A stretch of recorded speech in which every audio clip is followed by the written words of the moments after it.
پہلی بات تو یہ ہے کہ سب سے پہلے تو میری درخواست یہ ہے کہ نئے چیف جسٹس صاحب جو یحییٰ افریدی صاحب ہیں، سب سے پہلے ان کی ڈگری ابھی چیک کر لیں.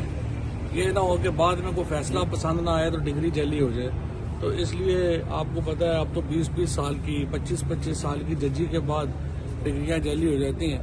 لہٰذا امید ہے کہ نئے چیف جسٹس صاحب جو ہیں وہ خود ہی خیال کر لیں گے اور موقع اس سے پہلے کہ موقع آئے کہ ان کی ڈگریاں چیک کرواتے پھریں تو وہ خود ہی بتا دیں کہ صحیح ہے. پاکستان کے اندر جو اس وقت حالات چل رہے ہیں کوئی پتہ ہی نہیں ہے کسی کی ڈگری جعلی ہے، کسی کا کیا ہو جائے، کچھ پتہ چل جائے، کوئی فیصلہ پسند نہ آئے.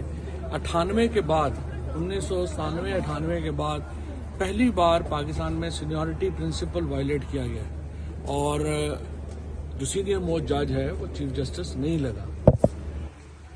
ایشو یہ ہے کہ جو اس میں کئی لوگ کہہ سکتے ہیں کہ جو پچھلے ایکسپیرینس ہیں اسپیشلی افتخار چودھری کا وہ اچھا ثابت نہیں ہوا اور فائز عیسیٰ کا اچھا ثابت نہیں ہوا. یہ بات صحیح ہے، لیکن دیکھیں اس کے نتیجے میں جوڈیشری کے اندر ایک پوری سیاست ختم ہو گئی تھی. پتہ تھا اگلا آدمی کس نے آنا ہے. یہ چیزیں جب آپ سپریم کورٹ کے اندر جج لائیں اس وقت دیکھا کریں کہ اپوائنٹمنٹ جو ہے اور وہ جو پروسیس اختیار کیا گیا ہے، انہوں نے جو جوڈیشل کمیشن ججز کی اپوائنٹمنٹ کا بھی بنایا ہے. دیکھیں بیلنس ہر چیز ہے. میں پارلیمنٹ کی اس حق میں ہوں کہ پارلیمنٹ کی سے ہونی چاہیے ججز کی تعیناتی میں، لیکن آپ بیلنس آؤٹ کر دیں گے تو کوئی بھی چیز صحیح نہیں رہتی. قدرت کا جو نظام ہے وہ توازن کے اوپر ہے. اب یہ جو نئے ججز کی جو اپوائنٹمنٹس ہے اس میں اگر آپ ججز اور پارلیمنٹیرینز کو یا حکومت کو برابر رکھتے تو بالکل صحیح تھا. اب آپ نے یہاں پہ بھی سارے جو پارلیمنٹیرین اپنا جو حکومت ہے اس کے 7 لوگ ہیں اور جو دوسرے ہیں ان کے 5 لوگ ہیں. تو اب آپ مجھے بتائیے کہ جو اگلے ججز آئیں گے سارے کے سارے وہ سارے کے سارے ججز تو حکومت کے مطیع ہوں گے اور نوکری کرنے آئیں گے. اور اس سے پہلے کہ ایگزام بھی رکھیں تاکہ پتہ تو ہو کہ جو جج آ رہا ہے اس کو بیسک چیزوں کا تو پتہ ہے.